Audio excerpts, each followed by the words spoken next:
Bo? Badi. Unonza.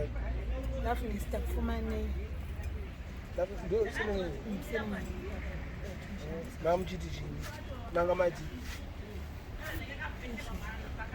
The first female the first female black Undertaker in Zimbabwe. Nikabuda newspaper when I was 36 years old. Mbuya mlambo anga chitori vapenyu ndikaitwa ma-interviews ndikabuda Sunday Mail about basa randaita. Tanga kugezesa vanhu ndini ndakatanga ndiri mortician ndikasimudzirwa kusvikira ndasvika pabranch manager FCS engeri Dubs. Kupedzisira branch manager koko takazobuda kubasa company yatengwa nainzi Nito matsika zvinhu zvazvadzikira pandakazoita basa ndichigoviga pandakasiya basa 10 years ago but mufield ndichirimo ndoviga ndakatoita bhere handifariri kufa kwevanhu but aihelp batsira basa iroro ndakatoripinda ndine passion kutoita zvandotoita ndotoita ndineza mwoyo wangu zvekubatsira munhu kuti kubvira vanhu vandaibatsira inini vandakaita navo mafunerals hama dzavo dzikafa dzichikundirangarira kumba kwana Oliver Mutugudzi the late mariro ake isati akaitwa itsvaga Loveness. Akaita marepatriation emwana wakanonzi munin'ina waOliver Mutugudzi ainzi Sam Mutugudzi munin'ina waOliver ainzi Robert mwana wake ainzi Shinga akafira kuCape Town.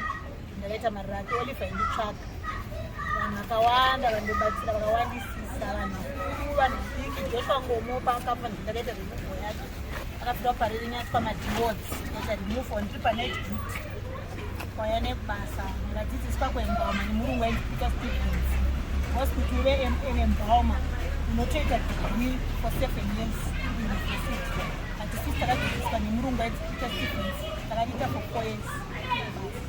Embauming she kupreserva god toti munhu afa muda kuti aende kana kumusha tinofanira kupreserva. Pane inonzi full embalming yatinobudisa zvinhu zvese zvinenge anenge akaitwa postmortem full postmortem tobudisa zvinhu mukati toisa muplastic tobvisa mafluids esemudumbu toisa mushonga tozvidzorera tosonerera munhu anofanira kuoma. Iyoyo full embalming inowanzoitwa maministers edu asiripo pamagamba ese vamwe vanhu vane mari dzavo vanoda kuiitwa nepati tinenge tiita marepatriation kuti tinenge toda kuzofandi inoitwa inonzi full embalming.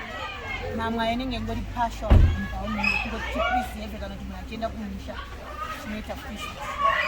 Hapana jection yobaira. Aripo mainjections anobayiwa kana kuletse munhu akuda kuya kumba anorara anobaiwa mainjections ringi. Saka alright, Undertaker kana kuti mamuri. Undertaker zvese zvinoitwa undertaking funeral parlor zvese all round kubvira kuconsulta vanhu vakanzi vafirwa vakansela varenja mafunerals kusvika tadziisa munhu zvese ndokuita kana mushini inogona kushandisa inodzikisa munhu inonzi lower kupicha kana matent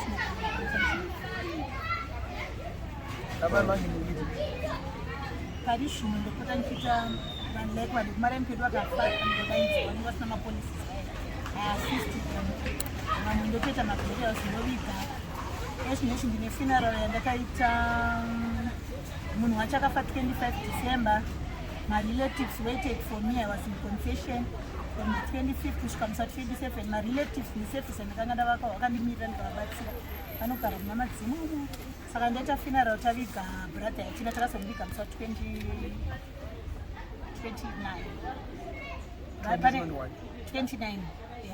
muna December 29 December. Saka 3 days ndabva ikoko ndine remove of tea ndakaita emamuslim ndakamutora kumba tikamuisa kupala following day mamuslim akandikumbira because mafunerals emamuslim asvike vakadzi but vakandikumbira kuti aine body kuchechi kwavo pamosque kwadini ndikaendesa body vakaita zvavanoita tikazotakura body vakatakura vega tikaendesa kucemetery vakanditi chani teshe because tatinonoke takaenda kumapassport inibva ndanogara hangu kuofisi vachinoita burial yavo pandasutura saka munhu wandakaasista uyu akuti ada kundibatsira even nesuro futi finaro yandikaita mumashure kune vanhu vakutoda mubatsira ava vanenge vachikukumbira kubatsirai vanenge vachikubhadhara here kuti unongoita pamwe pacho ndinotongobatsira ruzivo rwangu rwandinaro because pane pamwe vanhu pekuti vanhu vanenge vakaomira vanenge vasikatoziva zvinofambiswa sei pamwe vanotoenda navo hospital toita paper wekinovabatsira vamwe vanosongopiwa appreciation. Okay, saka kwamuri mimi i-calling here kana kuti you do it for the money? Kwandiri calling. Alright. Munogona kubvunza vamwe kungoenda vanhu pandikunonge nemufuta. Alright. Pamukonitonatoa nahome vanobatsira. Saka kukurudzira kuti vanhu vange isusu togara kunze kwenyika toita mainsurance. Zvakakoshesesa manje izvozvo because pane pamwe pekuti vamwe vakutadza kutoya kumwe nenyaya yekuti mari inenge yakudhura like bhoti rakauya nesoro vakachajwa from akafira kuport elizabeth vakachajwa 27,000 rands vachaja 27,000 rands munhu yaitacheta zvese but tasvika kumba inini sezvo ndichiziva zvefield ndakabvunza kuti ndimi muchanoviga vanga sitorina kana chinhu last year tikasitanga kutsvaga mushini tiende nosefa kuzororo simetri navigwe vamwe vacho vazhinji ava like iyanga sina kutoemba umwe vakaita chikuru because kuSouth Africa kwawanda mapala akasiyana siyana saka vakavanyepera toemba umwe but vasvika kumba kwatozomuchinja trust rake because munhu anga kutotanga kufuta vazozokudzwa jini ende mumba macho nena ndokwanisa kupinda because anga ari mwana wani wasista yangu asi munhu akapinda akarwadziwa akazotondudza kuti mangana vasikazoti ndosvinoitwa muchakabvu vanzi vashandisa screwdriver vachipeka munhu vachivhunidza vachitesa futi matishu ndosakakoda mafluids because kana munhu asheya munoshandisa zvinongoshandiswa kana mutheatre like ipapa tinoshandisa yatinoti tweezers yatinofanira kupekesa munhu kupekwa nekoton zvakanaka kugesesa munhu zvakanaka mangu maikumenza muna mumba yekushandisa pamunoshedzwa paiko mubatsira aiwa ndinoshandisa zvakanaka ndinoenda kumapara mushini wangu wangori pamba because takaita bheriyo nezuro saka tikanonoka kutsoka tosimeti nandaneta saka tatoechipipa kusema pamba chinhu chakadara zvokuidzwa saka muchiri netarisiro yekudzokera full time here kubasa zvakanaka ndikatowana madhona nevanhu vadandisponsa zvakatonaka kuti mbare chemundatobuda mumwe munhu itika ndagara ndotozikanwa sei kana mukatoenda kana paharare hospital pane vanhu varipo vaive maundertaker zvemushanda mukatobvunza nezvavo kutozikanwa kana mukaenda parere nyatwa hapana symmetry yandisingazikanwi muzimbabwe kubvira zororo green forest greendale symmetry ndeye council kuti grandview symmetry ndokumbudzi kune a neb kwabva tasoti mabvuku symmetry tasoti mupainium nemastraken muchine mareserve mupainiya mune mareserve painia tinoenda kuofisi vobvunza kana pachine maplaces akasaidika vese vamwe varungu vanga vakatenga vakatoenda kunzvimbo vakadzika zvakawanda saka munogona kutarisirwa muchiona kana kuti pane nzvimbo ichiripo saka vanokubatai sei parunhare kana ndofonera ndoshandisa foni yangu taureka phone number yangu is 0772 860 794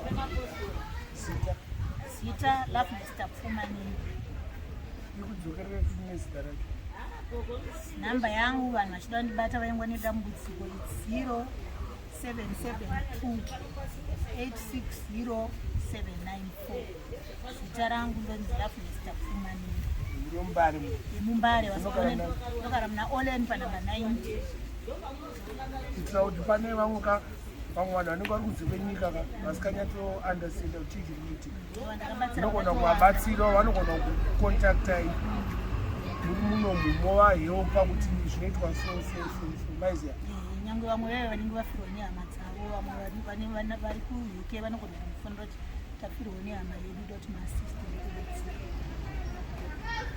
achikumbira nhamba namba vatichipa saka mai manje mukurarama sei ndinombotengesa kutengesa kana bhutsu kwete kundotengesa kana bhutsu munhu wodha kana bhutsu kana bhura adezvino zvinoiti makapwanyirikidzana sisina zvokuita tikurarama nenyasha dzamwari nana mukomo madhoni Minox vakauyawo munhu anobatsira vanhu zvekuti zvisingatoiti saka vanogona tochijegawo votongosiwa vatiti madhamateni makati mamuchitaura kuti maakura nablazo izvi posa ngari mukuru kwandiri posa vose takatambana najira but anajira shangari wangu kwandiri age yangu ini ndimateni atenjiri vose mhanda venyu mame vangu mukoma mwangu saka kachinji nebonogana nefeti saka teiuya totamba nasekeni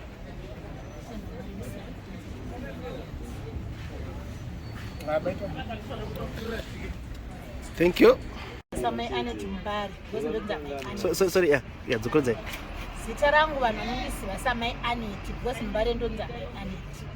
Ndine mwe murungu ari kuCape Town ane funeral service yake anonzi Kenny Magdilon. Saka funeral yake inonzi Dear Gloria funeral service. Saka mabhodhisi akakawanda aindipa ndozopedzisa bhero ndainotrack airport yoita reception yamatumorens ndobva ndasota bhero muZimbabwe.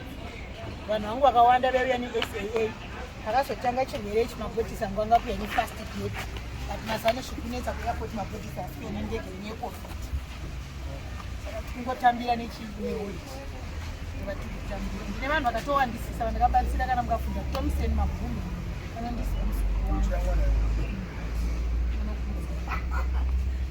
apera kome munangomubvunza ketutamayani kumba kwana Tomi ndakaviga amai vake ndikaviga glasi yake ino ndikaviga mwana weglasi yake ndikudzaisa missionary ndakamuviga kwezvigwina nemagetsi ndoka ndasoviga umwe wacho yainditika Gaffa nditeni ndikaita kuti funa ndikaitsvakota kwasista yatomera pakufe andimuna vazvakameshaaamaishiyana saka yakuiswa ngosara nyara yakekutanga naye Tomi yake wangosara munhu